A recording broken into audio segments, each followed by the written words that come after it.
Durante los últimos años de la Segunda Guerra Mundial, la otrora poderosa Luftwaffe, la fuerza aérea de la Alemania nazi, enfrentó un deterioro rápido y devastador. Bajo el liderazgo inicial de Hermann Göring, la Luftwaffe jugó un papel crucial en las primeras campañas militares de Alemania, especialmente en la invasión de Polonia, la batalla de Francia y los bombardeos Blitz contra Inglaterra. Sin embargo, a medida que avanzaba la guerra y surgían nuevos desafíos logísticos y estratégicos, su supremacía comenzó a desmoronarse.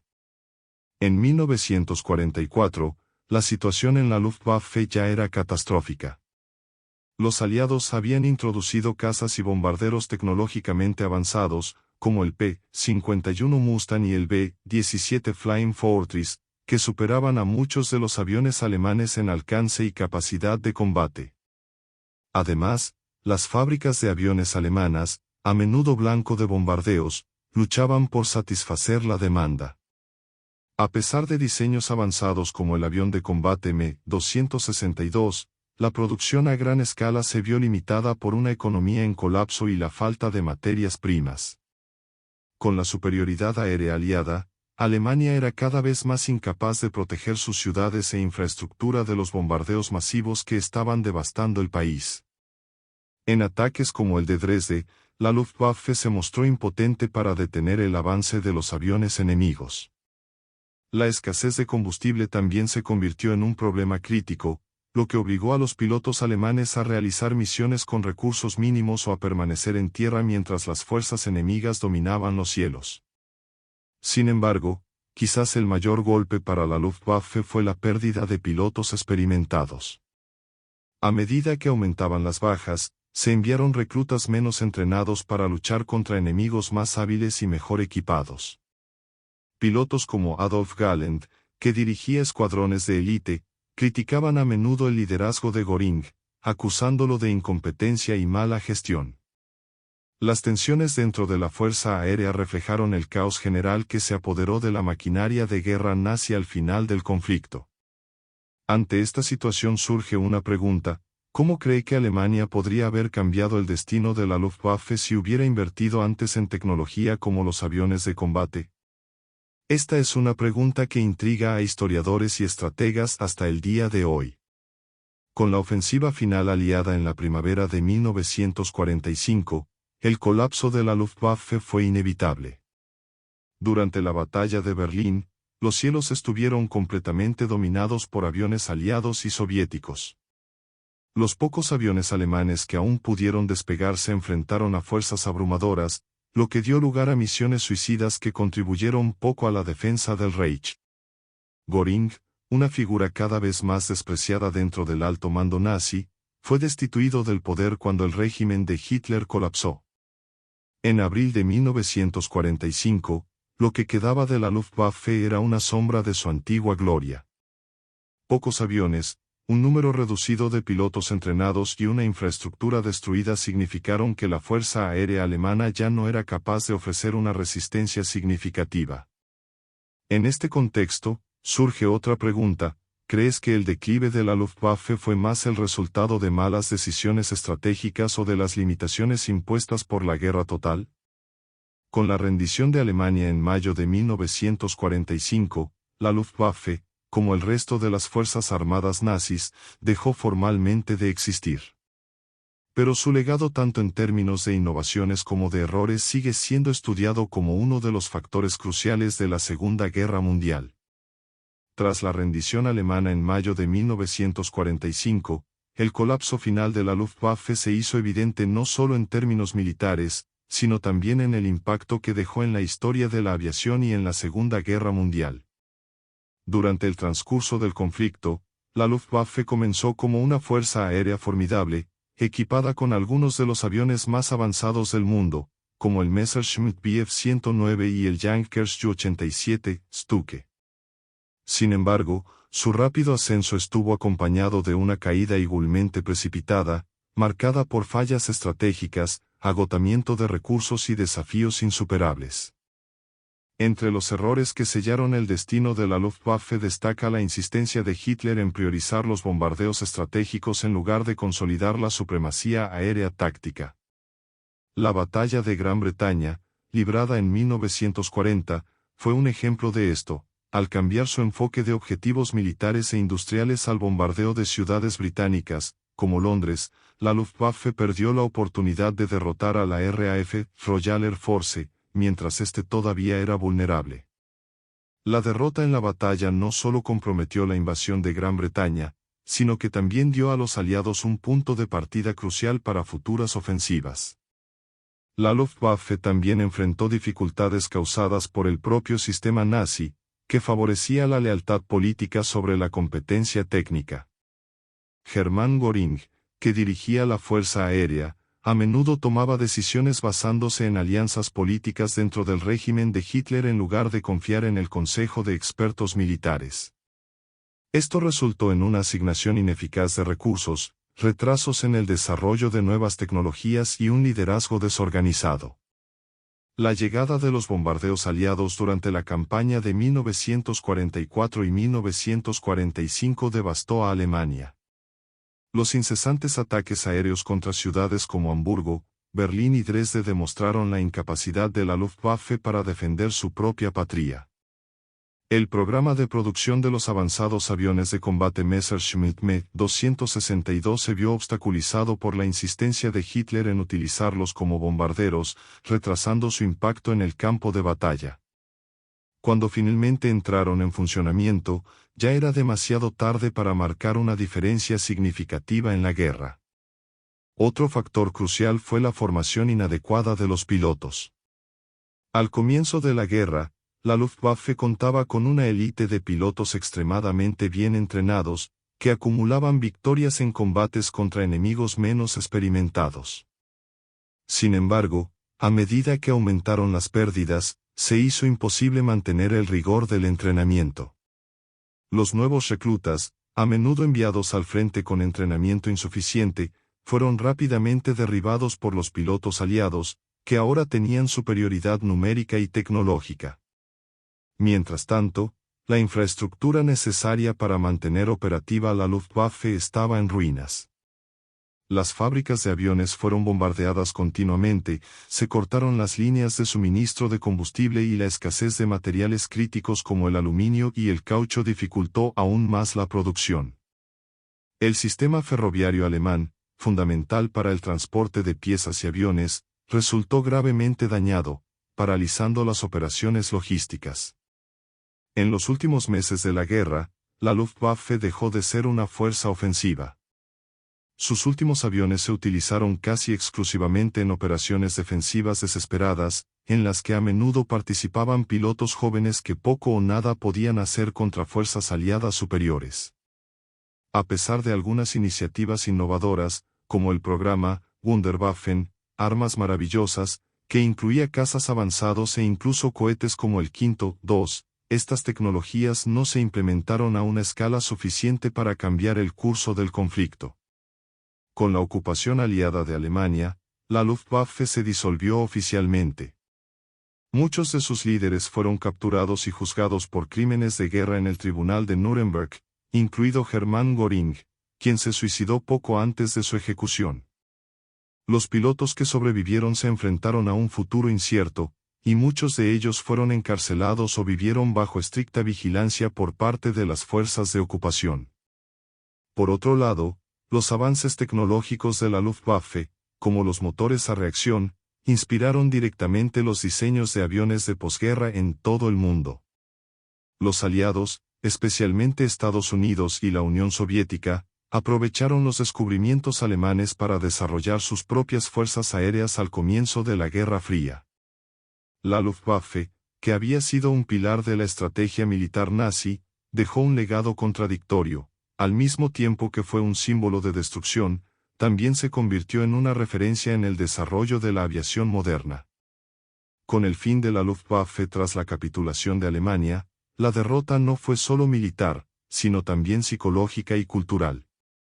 Años de propaganda nazi habían elevado a la Luftwaffe como símbolo de invencibilidad, pero su colapso expuso las debilidades intrínsecas de un régimen que priorizaba la ideología sobre la eficiencia estratégica.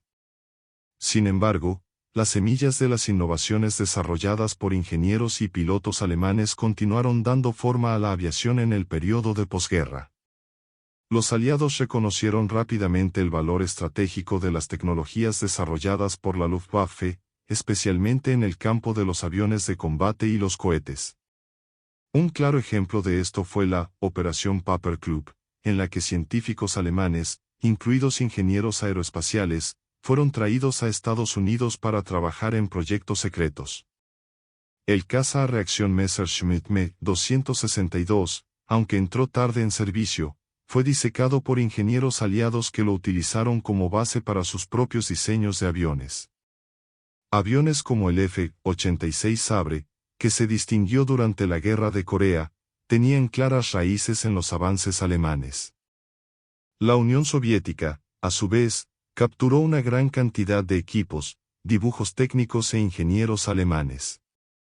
Los soviéticos utilizaron esta información para fortalecer su industria de la aviación, que desempeñaría un papel crucial en la competencia de la Guerra Fría. Aviones como el MiG-15, uno de los cazas más famosos de la temprana era del jet, deben parte de su diseño a conceptos explorados por la Luftwaffe durante la guerra. Otro aspecto importante del legado de la Luftwaffe fue la evolución de las tácticas aéreas. La doctrina de la guerra relámpago, que implicaba el uso coordinado de fuerzas terrestres y aéreas, influyó en las estrategias futuras en la guerra moderna. Aunque la Luftwaffe no pudo mantener su supremacía, sus primeras tácticas resaltaron la importancia de la integración entre diferentes ramas militares, algo que las Fuerzas Armadas modernas continúan utilizando. Sin embargo, el impacto de la Luftwaffe no solo se sintió en los campos técnico y táctico. La devastación causada por los bombardeos estratégicos alemanes y aliados provocó un profundo debate sobre la ética del uso de la fuerza aérea en la guerra. Ciudades enteras fueron destruidas y cientos de miles de civiles perdieron la vida, lo que generó dudas sobre los límites de la guerra moderna. Dresde, en particular, se convirtió en un símbolo de la destrucción aérea y del costo humano de la guerra, lo que generó debates que influyeron en las convenciones de guerra durante las próximas décadas. En el propio territorio alemán, el fin de la Luftwaffe dejó un vacío de poder militar aéreo que solo se llenó años después, con la creación de la Fuerza Aérea Alemana, Bundesluftwaffe, en 1956, como parte de Alemania Occidental. Con el país dividido entre Occidente y Oriente, la Bundesluftwaffe se convirtió en un actor clave en el alineamiento de Alemania Occidental con la OTAN, mientras que Alemania Oriental integró sus fuerzas aéreas en el Pacto de Varsovia. Entre los veteranos de la Luftwaffe, muchos se enfrentaban a un futuro sombrío. Aquellos que no fueron capturados ni asesinados tuvieron que adaptarse a una nueva realidad, enfrentándose a menudo al estigma y a dificultades económicas. Los pilotos y oficiales que alguna vez disfrutaron de prestigio ahora eran vistos con sospecha en un país ocupado y dividido. El fin de la Luftwaffe también marcó el fin de una era de idealización de la guerra aérea. Si al comienzo del conflicto los pilotos eran vistos como héroes audaces, que afrontaban el peligro con valentía, el final de la guerra demostró que la realidad era mucho más cruel. El estrés físico y psicológico que sufrieron los pilotos, especialmente en los últimos años del conflicto, reveló el lado más oscuro de la guerra. Con el colapso de la Luftwaffe, muchas figuras de la Fuerza Aérea Central enfrentaron destinos de posguerra drásticamente diferentes, lo que refleja la fragmentación del Reich y las prioridades de las fuerzas ocupantes aliadas.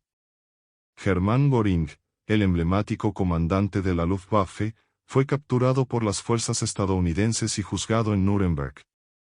Fue acusado de crímenes contra la humanidad, planificación y ejecución de una guerra de agresión y otros cargos que reflejaban la maquinaria de guerra de la que la Luftwaffe era una parte crucial. Aunque intentó defender sus acciones afirmando que era un soldado que seguía órdenes y que la Luftwaffe operaba dentro de las normas militares de la época, Göring fue condenado a muerte. Antes de ser ejecutado, se suicidó ingiriendo cianuro en su celda. Otros oficiales de la Luftwaffe corrieron suerte diferente. Adolf Galland, uno de los haces más famosos de la Fuerza Aérea y un crítico abierto de Göring en los últimos años del conflicto, fue capturado por los aliados pero escapó a duros juicios debido a su condición de piloto de combate y su falta de participación directa en los crímenes nazis. Después de la guerra, Galen trabajó como consultor de aviación, ayudando a desarrollar las fuerzas aéreas en América Latina y participando en debates históricos sobre la Segunda Guerra Mundial.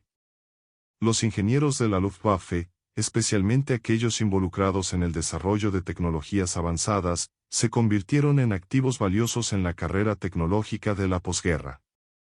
Científicos como Wernher von Braun, que habían trabajado en cohetes V-2, fueron transferidos a Estados Unidos en el marco de programas como la Operación Paperclip. Aunque von Braun estuvo más asociado con el programa espacial que la Luftwaffe, otros ingenieros aeronáuticos y expertos en motores a reacción contribuyeron directamente al avance de la aviación militar estadounidense y soviética. En el campo alemán, los restos físicos y culturales de la Luftwaffe fueron lentamente borrados o reutilizados. Los aeródromos militares, muchos de ellos destruidos por los bombardeos aliados, fueron desmantelados o convertidos en instalaciones civiles. La infraestructura restante de la Luftwaffe fue desmilitarizada bajo supervisión aliada, y a Alemania se le prohibió poseer una fuerza aérea durante más de una década después de la guerra. La destrucción de la Luftwaffe y el impacto de los bombardeos aliados tuvieron profundas consecuencias en la sociedad alemana. Para la población civil, los últimos años de la guerra estuvieron marcados por una creciente sensación de impotencia a medida que las ciudades quedaban reducidas a escombros. El bombardeo de Dresde, en particular, se convirtió en un símbolo de devastación. Con más de 25.000 muertos en un solo ataque, la ciudad quedó prácticamente arrasada, dejando cicatrices físicas y emocionales que persisten hasta el día de hoy.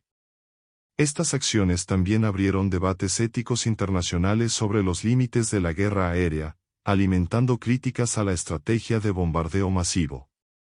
Sin embargo, lo que quedó de la Luftwaffe fue estudiado cuidadosamente por las potencias vencedoras. Se analizó la documentación sobre tácticas, entrenamiento y desempeño operativo para informar el desarrollo de nuevas doctrinas aéreas.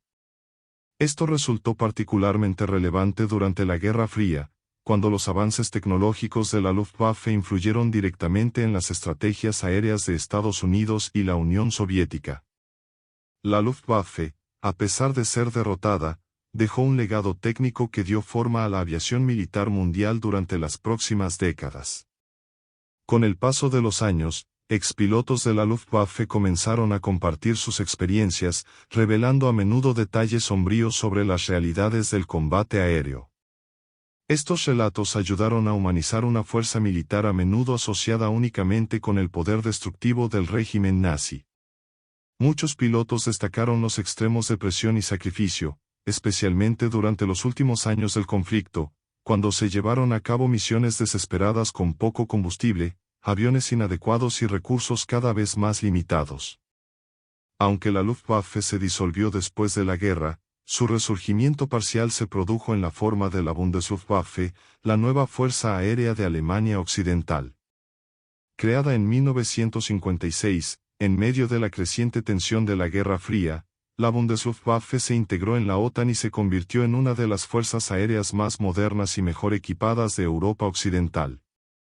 Esta nueva fuerza, sin embargo, se construyó bajo una filosofía completamente diferente, centrada en la defensa y la cooperación internacional, en contraste con el expansionismo agresivo que había definido a la Luftwaffe nazi. Mientras la Luftwaffe nazi se desvanecía de las cenizas de la derrota, el periodo de posguerra trajo un periodo de reevaluación global del papel de la aviación militar, y Alemania, devastada y dividida, vio una transición compleja en su relación con el poder aéreo.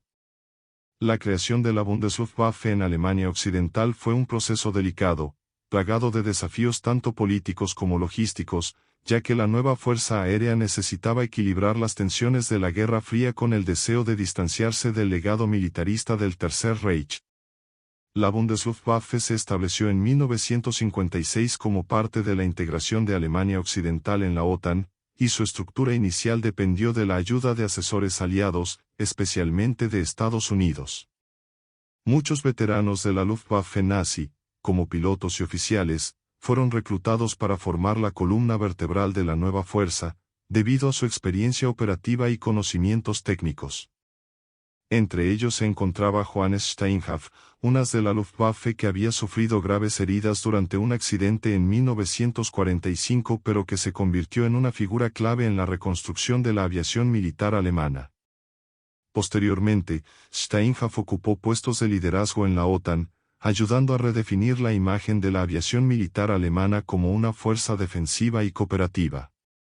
La introducción de aviones modernos como el Lockheed F-104 Starfalter fue parte de un esfuerzo para garantizar que la Bundesluftwaffe fuera competitiva dentro de la OTAN. Sin embargo, el programa Starfalter se vio empañado por la controversia. Los problemas técnicos y los errores de entrenamiento provocaron una serie de accidentes mortales, lo que le valió al F-104 el sobrenombre de «fábrica de viudas» en Alemania. Estos eventos revelaron los desafíos de modernizar una fuerza aérea prácticamente desde cero y resaltaron la necesidad de una capacitación más rigurosa y una infraestructura adecuada. Mientras tanto, en Alemania del Este, se formó bajo control soviético la fuerza aérea conocida como Luftstreitkräfte der NVA. Equipados principalmente con cazas MiG de fabricación soviética, se convirtieron en un pilar del Pacto de Varsovia, entrenados y operando bajo estrictas doctrinas militares soviéticas. La división entre las fuerzas aéreas de las dos Alemanias simbolizó el conflicto ideológico más amplio de la Guerra Fría, en el que ambas fuerzas representaban frentes opuestos en una posible guerra en Europa. Al mismo tiempo, el legado histórico y tecnológico de la Luftwaffe nazi siguió repercutiendo a nivel mundial. El impacto de los aviones alemanes Me-262 se sintió en todo el mundo, influyendo en el desarrollo de aviones militares en Estados Unidos, la Unión Soviética y Gran Bretaña.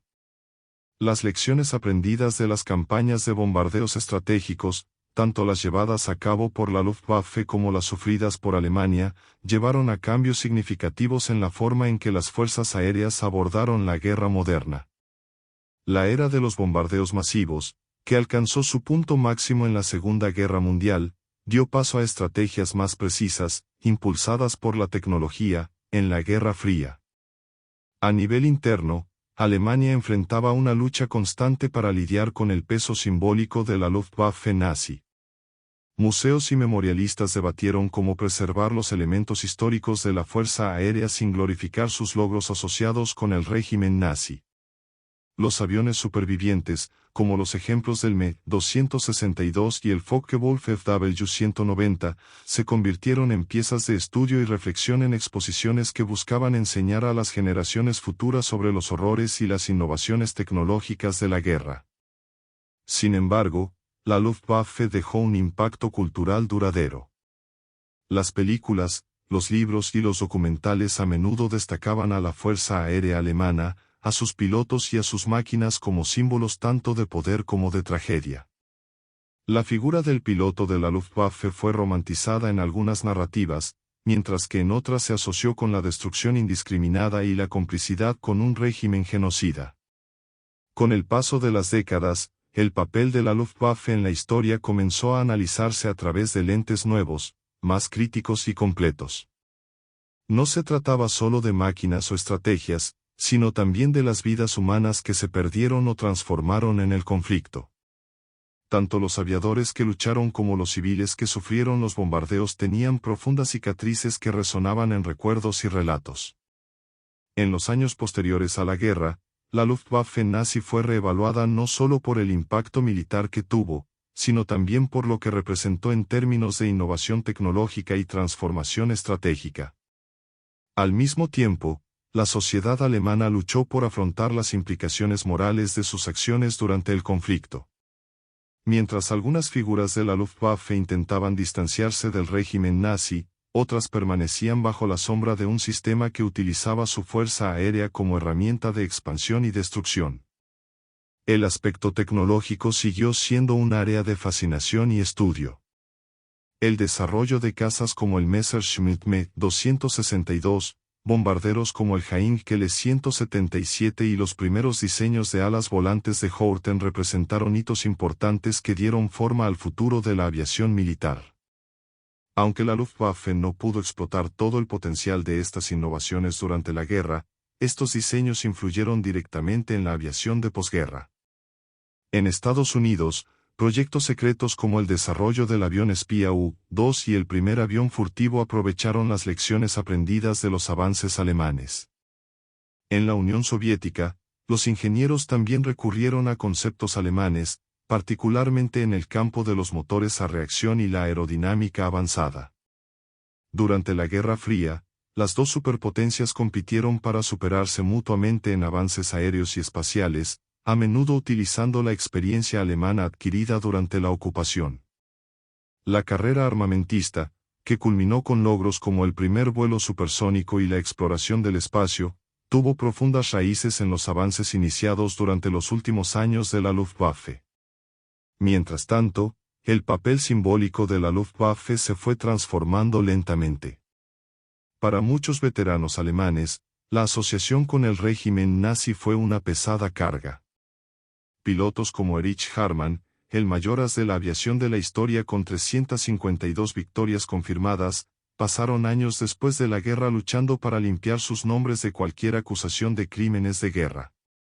Hartmann fue capturado por los soviéticos y pasó una década en campos de prisioneros antes de ser liberado, convirtiéndose finalmente en uno de los mejores instructores de la Bundesluftwaffe.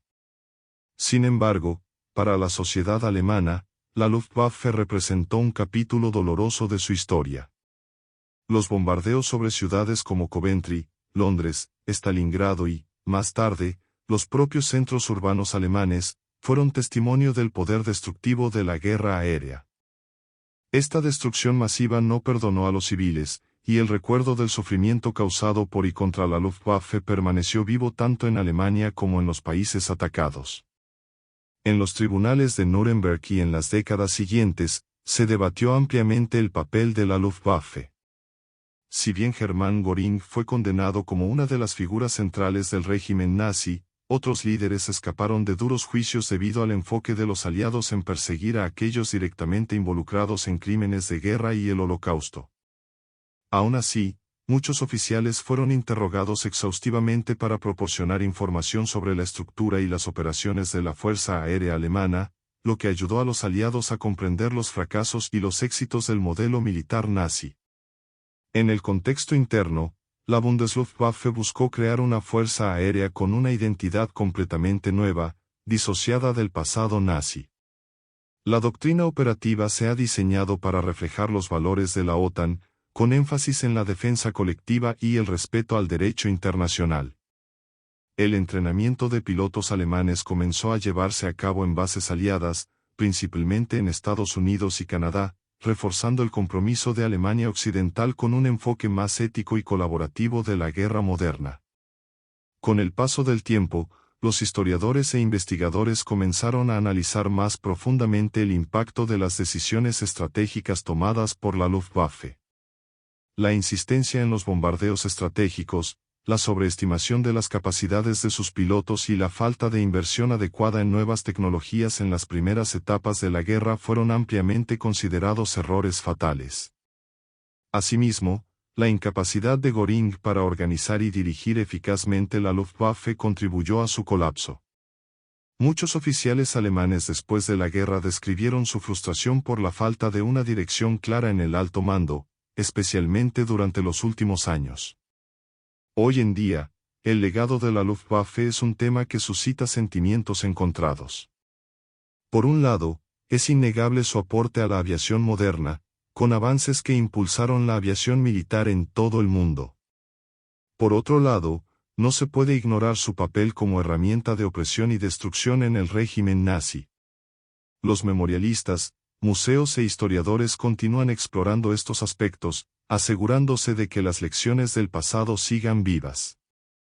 El impacto de la Luftwaffe en el escenario militar global continuó sintiéndose mucho más allá de su disolución formal al final de la Segunda Guerra Mundial. Una de las preguntas centrales que surgieron en el periodo de posguerra fue cómo la Fuerza Aérea Alemana, que comenzó la guerra como una de las más poderosas del mundo, logró desintegrarse tan rápidamente bajo la presión de un conflicto prolongado. Este colapso reveló lecciones que dieron forma a la evolución de la guerra aérea durante la Guerra Fría y más allá. Los errores estratégicos de la Luftwaffe, como su incapacidad para desarrollar bombarderos eficaces de largo alcance y su insistencia en proyectos megalómanos que consumían recursos sin resultados prácticos, se convirtieron en casos de estudio en las academias militares. Un claro ejemplo fue el bombardero estratégico Heinkel 177, que sufrió graves problemas técnicos y nunca alcanzó el potencial deseado. Por el contrario, los aliados, con sus bombarderos como el B-17 Flying Fortress y el Lancaster, demostraron la importancia de una fuerza aérea estratégicamente equilibrada capaz de llevar a cabo misiones tanto tácticas como estratégicas. El impacto humano del colapso de la Luftwaffe también fue profundo. En los últimos meses de la guerra, se envió a pilotos jóvenes e inexpertos a misiones desesperadas contra las abrumadoras fuerzas aliadas. Muchos de estos pilotos, algunos de tan solo 18 años, fueron víctimas de un liderazgo que priorizaba el cumplimiento de órdenes imposibles sobre el bienestar de sus tropas.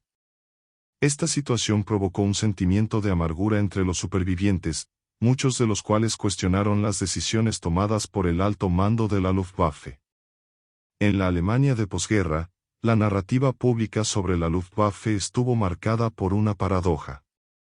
Por un lado, hubo un esfuerzo por disociar la nueva Bundesluftwaffe del legado nazi, enfatizando su función defensiva y su alineación con los valores democráticos occidentales. Por otro lado, la memoria de los heroicos pilotos y las tecnologías avanzadas de la Luftwaffe siguió siendo celebrada en ciertos círculos, a menudo de forma romántica. Esta tensión reflejaba la lucha más amplia de Alemania por aceptar su pasado militarista mientras intentaba reinventarse como un país pacífico y democrático. A nivel internacional, el impacto de la Luftwaffe fue igualmente ambivalente. Si bien sus innovaciones tecnológicas fueron admiradas e integradas en programas de desarrollo, su asociación con el régimen nazi y sus campañas destructivas generaron críticas duraderas. Especialmente en países devastados por los bombardeos alemanes, como el Reino Unido, la Unión Soviética y partes de Europa Occidental, la Luftwaffe siguió siendo un símbolo de agresión y opresión.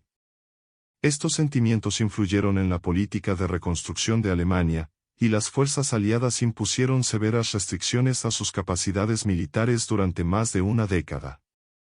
El colapso de la Luftwaffe también puso de relieve la importancia de factores más allá de la tecnología y el entrenamiento en el éxito de una fuerza aérea. La capacidad de mantener líneas de suministro, asegurar recursos estratégicos como combustible y materias primas y proteger las instalaciones de producción fue una lección aprendida por todas las potencias durante la guerra.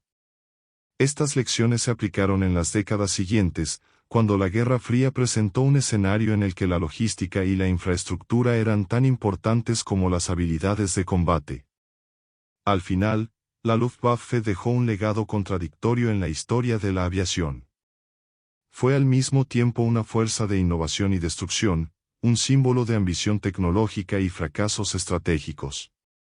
Su impacto aún puede verse en los avances que inspiró, los errores que expuso y las lecciones que dejó para las generaciones futuras.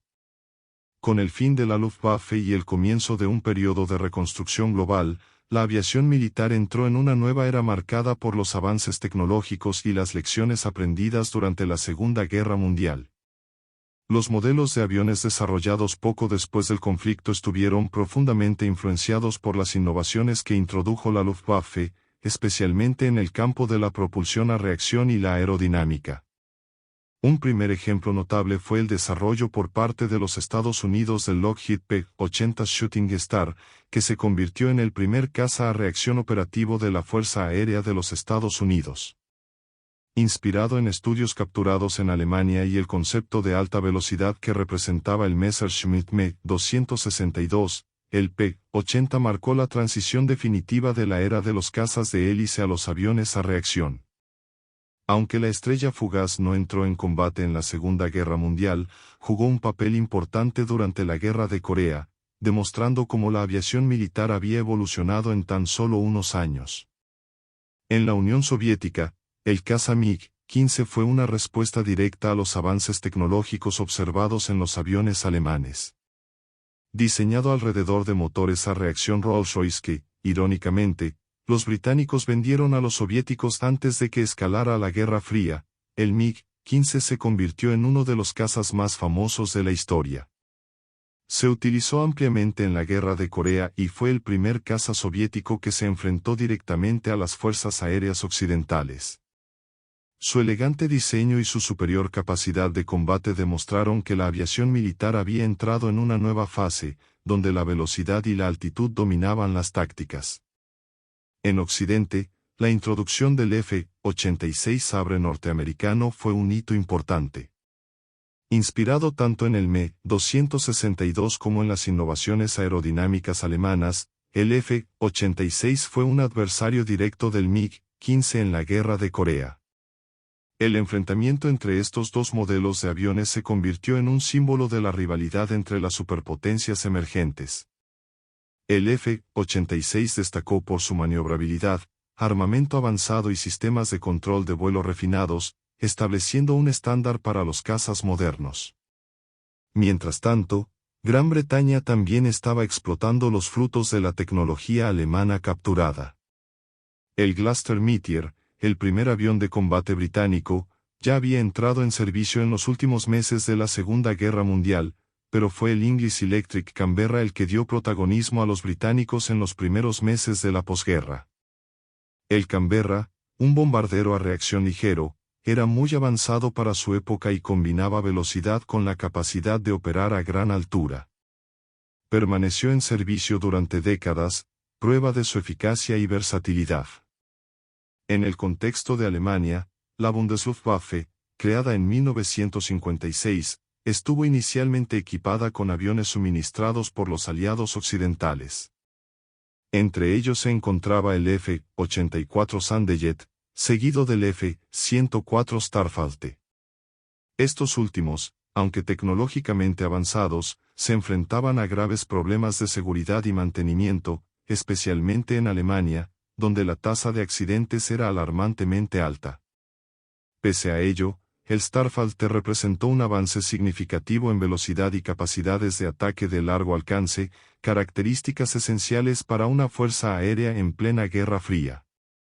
Otro hito importante fue la aparición de aviones polivalentes, como el McDonnell Douglas F-4 Phantom II, que fue ampliamente utilizado por las fuerzas aéreas occidentales, incluida la Bundesluftwaffe. Capaz de realizar misiones de combate aéreo y bombardeo táctico, el F-4 representó la evolución de la aviación militar hacia una mayor flexibilidad operativa, algo que se convertiría en el estándar para los cazas de la futura generación.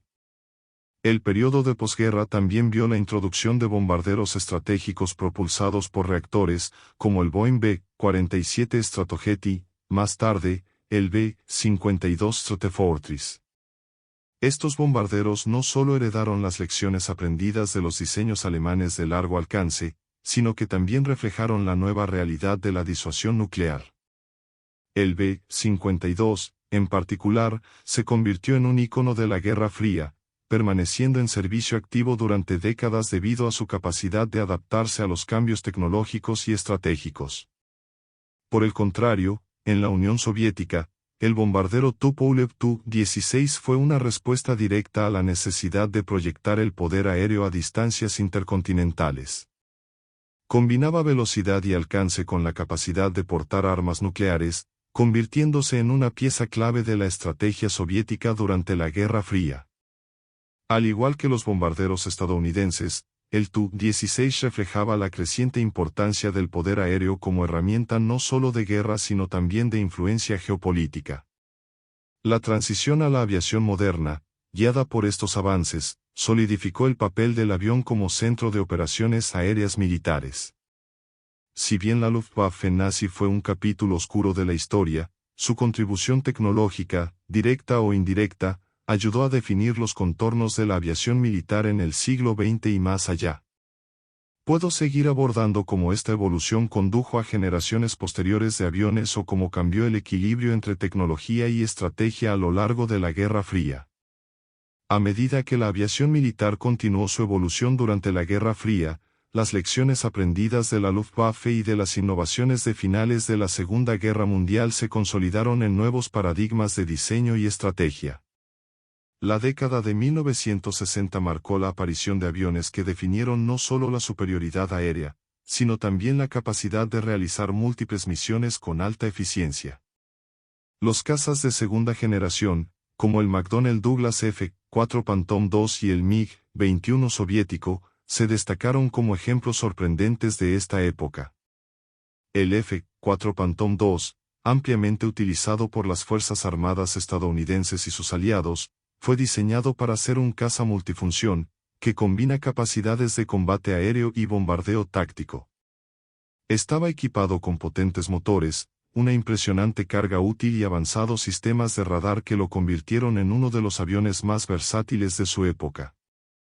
Fue uno de los protagonistas durante la Guerra de Vietnam, enfrentándose al MiG-21 en intensos combates aéreos, conocidos como dogfights. El Phantom II ejemplificó la transición de cazas especializados a plataformas multipropósito que podían adaptarse a una amplia gama de escenarios de combate. Por otro lado, el MiG-21, con su diseño simple y altamente efectivo, se convirtió en uno de los cazas más producidos de la historia.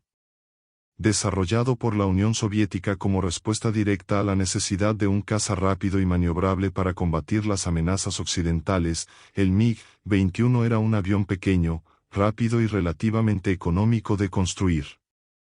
Su simplicidad operativa lo convirtió en un éxito entre los países aliados del bloque comunista y fue exportado a decenas de naciones, incluidas aquellas fuera de la esfera soviética.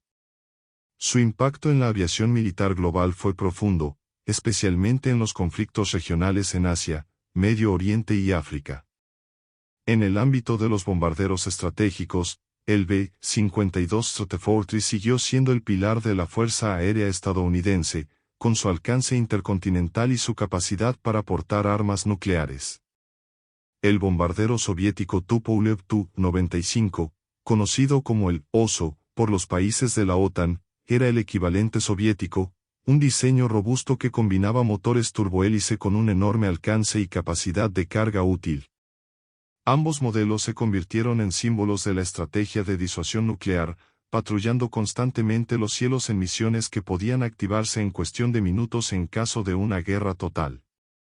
A medida que avanzaba la tecnología, en la década de 1970 surgieron aviones de tercera generación, como el F-14 Tomcat y el MiG-25 Foxbat. El F-14, introducido por Estados Unidos, fue diseñado con énfasis en la defensa de la flota, utilizando sofisticados sistemas de radar y misiles de largo alcance. Se distinguió en misiones sobre el Golfo Pérsico y durante conflictos en el Medio Oriente, demostrando su capacidad para atacar múltiples objetivos a larga distancia. El MiG-25 Foxbat, a su vez, fue diseñado como una respuesta soviética a las amenazas de los bombarderos estratégicos y cazas de alto rendimiento estadounidenses. Capaz de alcanzar velocidades superiores a Mach 3, el MiG-25 era una máquina impresionante, aunque limitada en maniobrabilidad y alcance operativo. Fue diseñado para interceptar bombarderos en lugar de combates prolongados, pero su introducción causó gran preocupación en Occidente, lo que llevó al desarrollo de nuevas generaciones de aviones aún más avanzados. Los finales de los años 1970 y principios de los 1980 marcaron el comienzo de la cuarta generación de cazas, con énfasis en sistemas de control de vuelo por cable, mayor maniobrabilidad, tecnología furtiva e integración de sistemas digitales. Modelos como el F-16 Fighting Falcon y el F-A-18 Hornet ejemplificaron esta nueva era, combinando una agilidad incomparable con tecnología electrónica avanzada. Estos aviones fueron diseñados no solo para el combate tradicional, sino también para operaciones modernas que implican vigilancia, ataque terrestre e interdicción aérea. En la Unión Soviética, el Su-27 Flanker se convirtió en el caza de vanguardia de cuarta generación. Combinando un largo alcance, una maniobrabilidad excepcional y una gran carga útil, el Su-27 fue diseñado para competir directamente con los mejores aviones occidentales. Estableció un estándar que continuaría evolucionando durante las décadas siguientes, culminando con las series Su-30 y Su-35. Este periodo también vio el comienzo de una exploración seria de la tecnología furtiva, diseñada para evitar la detección de los radares enemigos. La introducción del F-117 Nighthawk por parte de Estados Unidos representó un avance revolucionario. Aunque técnicamente está clasificado como un bombardero ligero, el F-117 fue diseñado para penetrar profundamente en las defensas aéreas enemigas sin ser detectado. Su debut durante la Guerra del Golfo en 1991 demostró el potencial para cambios fundamentales en la guerra aérea. En la década de 1990, la aviación militar entró en una nueva fase con la introducción de tecnologías que cambiaron por completo el campo de batalla aéreo. La combinación de avances sigilosos, sistemas de control digital y armas guiadas con precisión ha elevado la guerra aérea a un nivel de sofisticación que parecía casi ciencia ficción durante décadas anteriores. Esta transformación fue liderada principalmente por cazas de quinta generación, que integraban capacidades furtivas, supercrucero, vuelos supersónicos sostenidos sin el uso de postquemadores, sensores avanzados y un enfoque de operaciones centrado en la red. Estados Unidos tomó la delantera en esta nueva era con el desarrollo del F-22 Raptor, un caza diseñado para dominar los cielos contra cualquier adversario. Introducido a finales de la década de 1990, el F-22 combinaba tecnología furtiva con una maniobrabilidad extrema y una integración sin precedentes de sensores y sistemas de armas. Sus avanzados sistemas de radar y guerra electrónica permitieron al piloto detectar y rastrear objetivos mucho antes de que fueran detectados, dándoles una ventaja táctica significativa. El F-22 fue diseñado para la supremacía aérea, pero su producción fue limitada debido a los altos costos, con solo 195 unidades construidas. Al mismo tiempo, Rusia y China también comenzaron a desarrollar sus propios aviones de quinta generación, aunque enfrentaron importantes desafíos en términos de tecnología y financiación. Rusia presentó el Sukhoi Su-57, anteriormente conocido como PAK-FA, que prometía combinar sigilo con una maniobrabilidad superior, un legado directo de diseños exitosos como el Su-27 y el Su-35. A pesar de los retrasos en el desarrollo y las limitaciones de producción, el Su-57 fue considerado un gran avance para la industria aeroespacial rusa, destacándose como uno de los primeros competidores directos del F-22. En China, el Chengdu J-20 se convirtió en el primer caza furtivo desarrollado íntegramente por el país.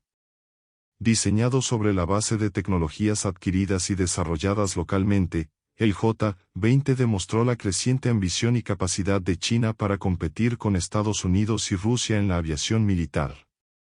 El J-20 se destacó por su largo alcance, su importante capacidad de carga útil y sus tecnologías sigilosas adaptadas a escenarios específicos de Asia y el Pacífico. Además de los cazas furtivos, en la década de 2000 se produjo un avance exponencial en el uso de drones, vehículos aéreos no tripulados, para operaciones de reconocimiento, ataque y apoyo.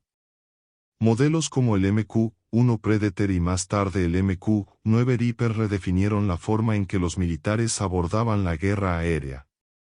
Estos drones permitieron ataques de precisión contra objetivos estratégicos sin poner en riesgo a los pilotos humanos, revolucionando la forma en que las fuerzas aéreas manejaron conflictos asimétricos como la lucha contra el terrorismo en Medio Oriente. Otra innovación importante fue el desarrollo de aviones de ataque basados en inteligencia artificial. Aunque todavía se encuentran en sus primeras etapas, los sistemas autónomos han comenzado a desempeñar papeles más importantes en las operaciones militares. Aviones como el 10-47B de la Marina estadounidense representaron los primeros pasos hacia una aviación totalmente autónoma, capaz de operar en entornos de combate sin intervención humana directa. En el campo de los bombarderos estratégicos, Estados Unidos siguió avanzando en el desarrollo de aviones furtivos. El B-2 Spirit, introducido en la década de 1990, siguió siendo uno de los bombarderos más sofisticados y costosos jamás construidos, con la capacidad de penetrar densas defensas aéreas y realizar ataques de precisión con armas convencionales o nucleares. Con el paso del tiempo, Estados Unidos comenzó a trabajar en el sucesor del B-2, el B-21 Raider, diseñado para ser más asequible e incluso más avanzado tecnológicamente, con plena integración en redes de guerra cibernética y operaciones basadas en datos. Mientras tanto, la integración de los sistemas de guerra electrónica se ha convertido en una prioridad para muchas fuerzas aéreas. Aviones como el EA-18G Growler, especializado en interferencias electrónicas, desempeñaron un papel fundamental en la neutralización de los sistemas de defensa aérea enemigos, garantizando que otros aviones pudieran operar con seguridad. La guerra electrónica se volvió tan importante como la capacidad de combate tradicional, especialmente en un mundo donde las tecnologías de radar y misiles tierra-aire continuaron desarrollándose rápidamente. A principios de la década de 2010, el enfoque global comenzó a desplazarse hacia los cazas polivalentes y las plataformas integradas, siendo el F-35 Lightning II el ejemplo más emblemático. Diseñado como un avión furtivo versátil para las fuerzas aéreas, armadas y cuerpos de marines de los Estados Unidos y sus aliados, el F-35 aportó un enfoque revolucionario a la aviación militar. Su capacidad para conectarse a redes de datos y compartir información en tiempo real con otras unidades en el campo de batalla lo ha convertido en un verdadero centro aéreo de información, esencial para los conflictos modernos. Mientras tanto, Rusia y China continuaron ampliando sus capacidades aéreas, desarrollando no solo nuevos modelos sino también sistemas integrados de defensa aérea que desafiaron a las fuerzas aéreas occidentales. Rusia desplegó el sistema de misiles S-400 y comenzó a trabajar en su sucesor, el S-500, mientras China seguía ampliando su flota de aviones furtivos y drones avanzados. Al volver a centrarse en la Luftwaffe durante la Segunda Guerra Mundial, su estructura interna, sus desafíos operativos y su dinámica política dentro de la Fuerza Aérea revelan aspectos que a menudo se pasan por alto pero que son cruciales para comprender su colapso. Uno de los mayores desafíos de la Luftwaffe fue su liderazgo y la influencia de Hermann Göring, cuya incompetencia estratégica y decisiones erráticas contribuyeron significativamente a su deterioro. Inicialmente, Göring fue visto como un héroe nacional, después de haber sido un as de la aviación en la Primera Guerra Mundial. Sin embargo, su mando de la Luftwaffe estuvo marcado por prioridades distorsionadas y una tendencia a buscar favores políticos con Hitler en lugar de tomar decisiones basadas en necesidades militares. Un claro ejemplo de esto fue su renuencia a delegar autoridad en oficiales más competentes, como el general Erhard Milch, que jugó un papel importante en la organización de la producción de aviones. La Luftwaffe también enfrentó problemas estructurales desde el principio. A diferencia de otras fuerzas aéreas, no era una entidad completamente independiente. Fue concebida como una fuerza aérea subordinada al ejército y, a menudo, estuvo a merced de las estrategias terrestres de Hitler. Esta subordinación se hizo evidente durante la Batalla de Gran Bretaña cuando se ordenó a la Luftwaffe bombardear Londres en lugar de continuar atacando las bases aéreas de la RAF. Este cambio estratégico dio a los británicos la oportunidad de reagruparse y, finalmente, repeler la ofensiva aérea alemana. Además, la Luftwaffe adolecía de una visión estratégica limitada. A diferencia de las fuerzas aéreas aliadas, que desarrollaron bombarderos estratégicos de largo alcance para atacar objetivos industriales y logísticos distantes, la Luftwaffe se centró principalmente en aviones tácticos para apoyar las operaciones terrestres. Esto fue evidente por el uso extensivo del Junkers Ju-87 Stuka, un bombardero en picado eficaz pero vulnerable al enfrentarse a cazas enemigos. Este énfasis en el apoyo táctico fue eficaz durante las campañas iniciales en Polonia y Francia, pero resultó inadecuado cuando la guerra se convirtió en un conflicto global que requería alcance y poder estratégicos. Otro punto crucial fue la excesiva dependencia de pilotos experimentados. Al comienzo de la guerra, la Luftwaffe poseía una élite de pilotos altamente capacitados, como Adolf Galland y Werner Mölders, que dominaron los cielos en los primeros años del conflicto. Sin embargo, a medida que aumentaban las pérdidas, el entrenamiento de nuevos reclutas se volvió apresurado e insuficiente, lo que resultó en una fuerza aérea cada vez más compuesta por pilotos jóvenes e inexpertos. Esta falta de preparación se hizo evidente durante las operaciones en el Frente Oriental y en las campañas de defensa del Reich, donde la Luftwaffe se enfrentó a fuerzas aéreas aliadas en crecimiento. La escasez de recursos también fue un factor importante. A medida que la guerra se prolongaba, Alemania enfrentó dificultades cada vez mayores para producir suficientes aviones, especialmente frente a los bombardeos aliados contra fábricas y líneas de suministro. Proyectos ambiciosos como el avión de combate Messerschmitt Me-262 sufrieron retrasos por falta de materiales y la insistencia de Hitler en utilizarlos como bombarderos, desviándolos de su propósito original como cazas de superioridad aérea. Otro desafío logístico al que se enfrentó la Luftwaffe fue la falta de combustible. Con los campos petrolíferos rumanos bombardeados por los aliados y las rutas de suministro cortadas, la Luftwaffe a menudo tenía aviones que no podían despegar debido a la escasez de combustible. Esto hizo aún más difícil contrarrestar la masiva ofensiva aérea aliada al final de la guerra, cuando ciudades alemanas como Hamburgo, Dresde y Berlín fueron devastadas por bombardeos estratégicos. Aunque la Luftwaffe tuvo algunas innovaciones tecnológicas impresionantes, como el bombardero Heinkel 219 y el caza a reacción Me-163 Coumet, estos proyectos a menudo se introdujeron demasiado tarde o en cantidades demasiado pequeñas para impactar significativamente el curso de la guerra.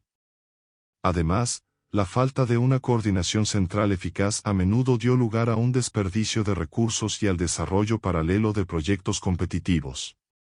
Al final de la guerra, la Luftwaffe estaba en ruinas. La combinación de malas decisiones estratégicas, falta de recursos, infraestructura destruida y pérdida de pilotos experimentados dio como resultado una fuerza aérea incapaz de defender a Alemania contra la superioridad aérea aliada.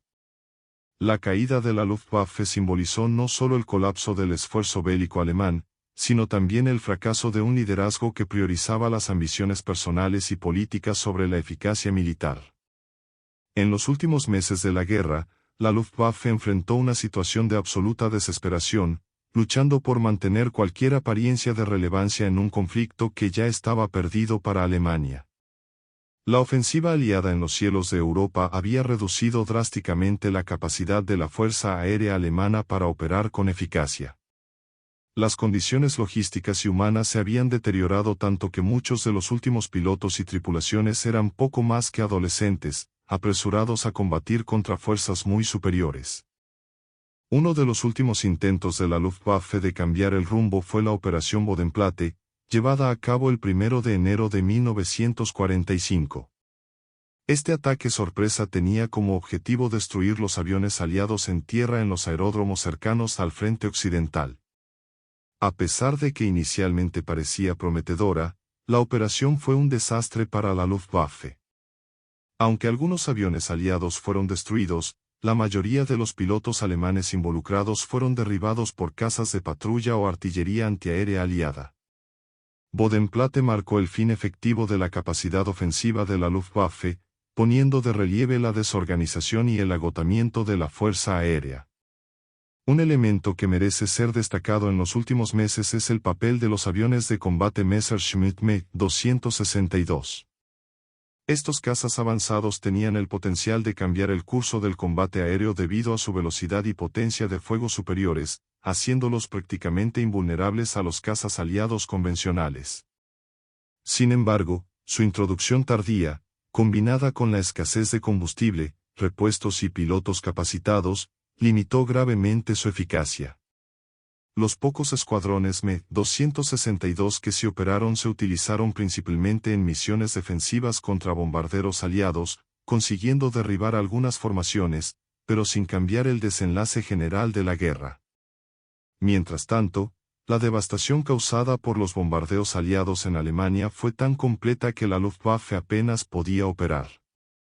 Las ciudades industriales fueron destruidas sistemáticamente, siendo objetivos prioritarios lugares como Essen, Dortmund y Hamburgo. La campaña aérea estratégica aliada fue una demostración brutal de cómo la superioridad aérea podía romper la columna vertebral de un esfuerzo bélico, reduciendo la producción y los suministros de aviones a niveles insignificantes. Otro aspecto significativo del colapso de la Luftwaffe fue el impacto psicológico en los pilotos y el personal de tierra. Muchos de ellos, especialmente los veteranos que habían luchado en los primeros años de la guerra, se desilusionaron del liderazgo del alto mando. Hermann Göring, que antes era visto como una figura prestigiosa, se convirtió en blanco de duras críticas dentro de su propia fuerza. Pilotos de renombre, como Adolf Galland, desafiaron abiertamente el liderazgo de Göring, culminando con su destitución como general der Jagdflieger, general de combate. En los últimos días de la guerra, la Luftwaffe quedó reducida a un papel casi simbólico. Muchas de sus bases aéreas habían sido capturadas por las fuerzas aliadas o destruidas por los bombardeos, dejando solo pequeñas unidades operando en condiciones extremadamente precarias. En abril de 1945, mientras las fuerzas soviéticas avanzaban hacia Berlín y el frente occidental colapsaba, los pocos aviones que quedaban se utilizaron en misiones desesperadas que rara vez tuvieron un impacto militar significativo. La caída de Berlín en mayo de 1945 marcó el fin oficial de la Luftwaffe como entidad militar. Con la capitulación alemana, los pilotos y oficiales que no habían muerto en combate fueron capturados o entregados a las fuerzas aliadas.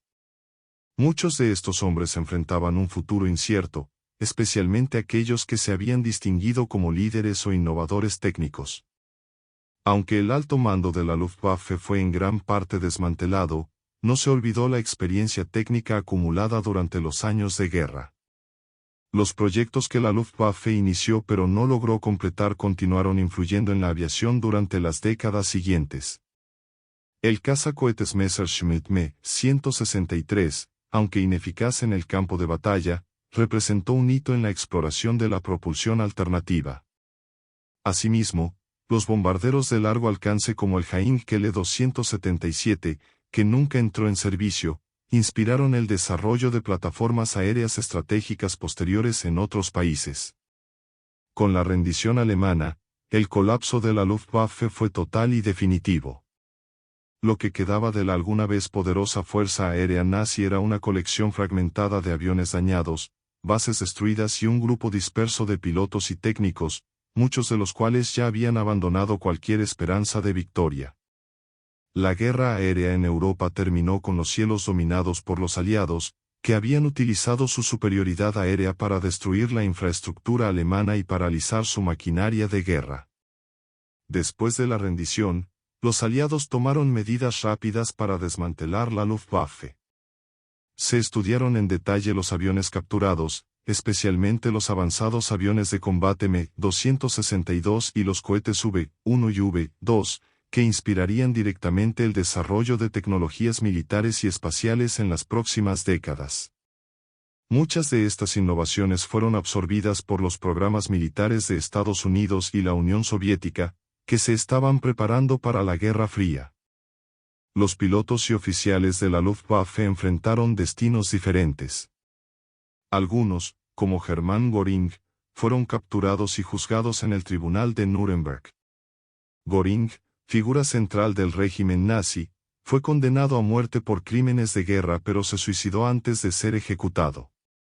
Otros oficiales de alto rango, como Erhard Milch, también fueron juzgados y recibieron duras sentencias.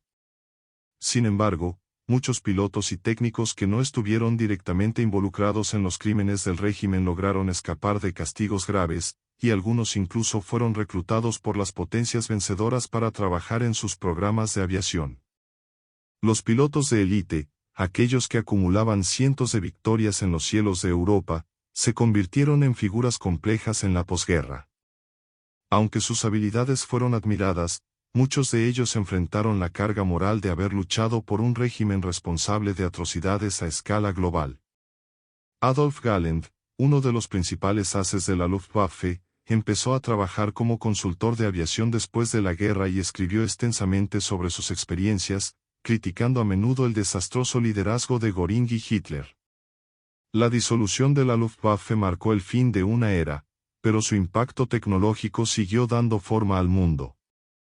En Estados Unidos, los ingenieros alemanes ayudaron a desarrollar los primeros programas espaciales, que culminaron con el aterrizaje en la Luna en 1969. En la Unión Soviética, los diseños de aviones capturados influyeron en la creación de aviones de combate como el MiG-15, que dominó los cielos durante la Guerra Mundial. Segunda Guerra de Corea. La tecnología de propulsión avanzada y los conceptos de diseño aerodinámico desarrollados por los alemanes sentaron las bases de la aviación moderna. En la Alemania de posguerra, la Luftwaffe se convirtió en un capítulo doloroso y controvertido de la historia nacional. Durante décadas, el país ha luchado por reconciliar su legado militar con su papel en la reconstrucción pacífica de Europa. Cuando se creó la Bundesluftwaffe en 1956 como parte de las Fuerzas Armadas de Alemania Occidental, fue diseñada para ser una fuerza defensiva, con principios éticos que contrastaban marcadamente con la agresión expansionista de la Luftwaffe nazi. Inicialmente equipados con aviones suministrados por los aliados occidentales, los pilotos de la Bundesluftwaffe recibieron entrenamiento en los Estados Unidos y otros países de la OTAN, lo que simboliza un nuevo comienzo para la aviación militar alemana.